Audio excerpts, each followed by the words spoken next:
What's up, ladies and gentlemen, boys and girls of all ages? Today we're doing a video talking about Sarah Bond and Phil Spencer. My God, my God, my God. I go away to a friend's, right, on Friday. Just gonna stay at my friend's, chill there, stay the night. We're just gonna play some Nintendo Switch. Yes, I actually played on a Nintendo Switch. My hands feel violated. But we were just sitting there, and I was like, oh, let me just check my YouTube feed. And I'm seeing, what the fuck Xbox, what the fuck Xbox, what the fuck Xbox. I'm just seeing that, like, constantly. And I'm like, oh, shit, what's going on? Supposedly Xbox has been doing great lately. And it's like, whoa, something bad must have happened. Then I look into it. Sarah Bond and Phil Spencer both are leaving Xbox / Microsoft altogether. Phil Spencer is, quote-unquote, retiring, and Sarah Bond has seemingly just left. Now, if you guys don't know who Phil Spencer is, first off, where's that rock you've been living under? Because must be great, really soundproof. Phil Spencer has been the head of Xbox for a while now. He is essentially the guy in charge of the Xbox division. Originally, he was just kind of in charge of the content stuff, kind of put it best, kind of like a Herman Hulst position. But then as time progressed, he got into the Xbox, head of Xbox. And Phil Spencer's also one of the guys was a big pusher for Game Pass. In fact, the common sentiment for it has been that if Game Pass didn't take off like it did, there's a good chance that the Xbox division would have either been gutted or it would have been sold off. But Phil Spencer really was a big pusher for that. Sarah Bond is a person who was essentially, from what I understand, she was kind of in a not I would say a mentorship, but she was kind of like following Phil's shadow at some point. Like, it seemed like the last couple years, it seemed like she was starting to become more and more visibly present while Phil wouldn't be there. The common sentiment online seemed to be that Sarah Bond would take over Phil Spencer's position once Phil decides to retire, because a lot of people, myself included, we were kind of in the belief after this console generation, Phil Spencer will step down and retire. We didn't know we didn't have to wait for this generation to be over, and he just announces he's retiring. And what makes it all weird is that this happened so abruptly. Like, normally with big positions, head of Xbox, head of PlayStation, whatever, normally it's kind of announced in advance, right?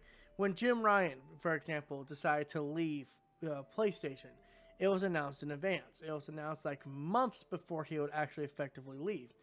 We're finding out Phil Spencer is leaving essentially on Monday. That's insane. And what makes it even crazier is that Sarah Bond has left and seemingly said nothing. Like, there's essentially been this idea that the Microsoft Corporation has been really trying to shake up Xbox for a while now. Coming from Satya Nadella mostly, where they really want to double on, AI. Right? We know AI is the big focus for Microsoft right now. And the person they announced to take Phil Spencer's position is someone who comes from one of their AI departments. I think it's the AI department, but it's basically this is a chick that has had no background in video games whatsoever. I'm not saying, for the record, by the way, she's not a gamer or anything. Far as I know, she plays 100 hours of Call of Duty. But it's far as as a position or a job position, the better way to put it, she's had nothing to do with video games, and this is kind of cause for concern. Also, apparently, Matt Booty will become the guy essentially in charge of their first-party studios. And first off, Matt Booty he jumps around so much. I remember when he actually announced that he was leaving Xbox to go work for Activision Blizzard. Then, guess what? Microsoft essentially bought him back, which that was crazy. And I guess he kind of got put back in now, where he was before. But now he's going to be in charge of the first party studios. Okay. But of course, obviously, the big one is talking about the just seemingly nowhere person coming out and just taking over Phil Spencer's position. But before I even talk about like the possible negatives and possible positives, I just want to talk about Phil Spencer in general, like my general thoughts on Phil Spencer.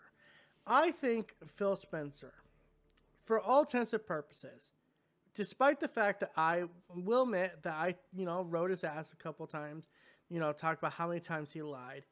I do think some of Phil's decisions were made without Phil.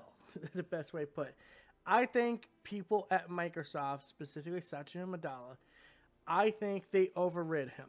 I think when Phil Spencer said originally it was only going to be 4 games, I think he actually thought at that time it was only going to be 4 games. But Satya Nadella saw the money, saw the potential revenue from PlayStation. He just said, you know what? No, it ain't going to be 4 games, Phil. It's going to be a bunch of games every year. And I think Phil Spencer was basically put in a position of no win. Like the last couple of years, I feel like Phil has just kind of been slowly walking away, and this is just him like just saying, "Stop taking the Band-Aid off, just rip it off, and just get the hell out of here."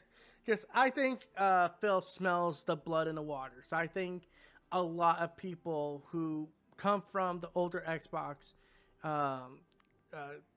what you say, like generation, I think they know. They know that the situation is not good. Like, we know Microsoft has been really pushing AI. They're actually one of the ones that are going around buying up a lot of the RAM, buying up a lot of the supply. And I honestly think, at the end of the day, this is not a good decision. I think Phil Spencer, for all his problems, through all of the the shit talking and the making fun of him every once in a while, I can say this right now, I still respect Phil Spencer. I don't think he was perfect. Like I said, I think some decisions were made above him, and he just kind of had to accept it. I think Phil Spencer saw kind of a bigger vision of Xbox being a brand, not a console, but a brand, and I think that's a good thing. I think that Phil understood that we got to get the games to people as much as we can, but at the same time, I think he wanted to do it slower. Unlike Satya Nadella, who's just rip the Band-Aid off and just start putting everything on PlayStation or a Nintendo, PC, whatever we can.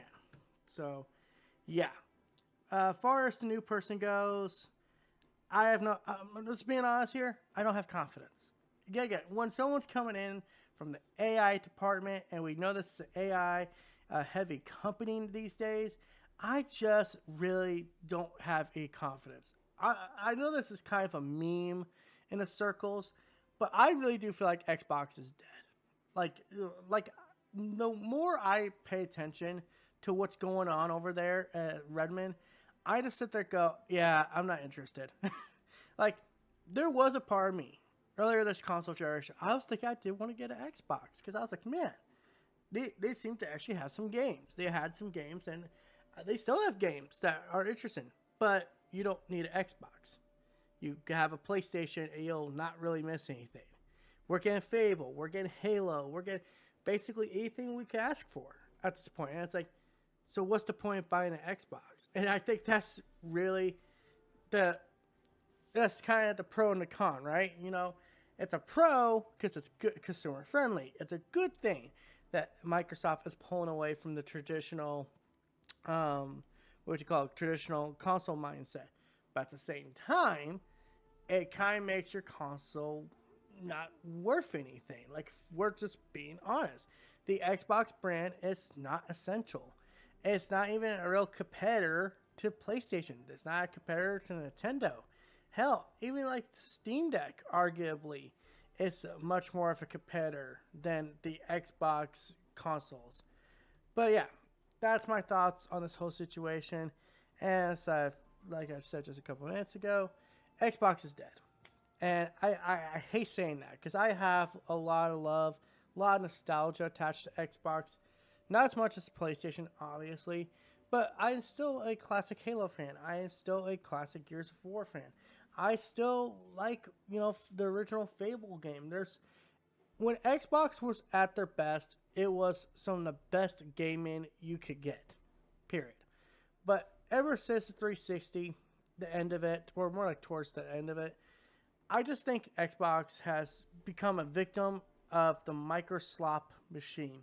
And that's just spewing out bad decision after bad decision and not so great game after not so great game. And every once in a while, kind of like PlayStation, when they actually get something good, they decide to throw it out the window. Tango Gameworks, Blue Point Studios. So, hey, no corporation is immune from bad decisions, and that makes me sad. But at the same time, it's video games. I'll move on with my life. But let me know what you guys think in the comments section below. Do you think this new person is going to do good for Xbox, or do you think Xbox is dead? Let me know in the comment section below. And until next time, this is That PlayStation Gamer, sign out.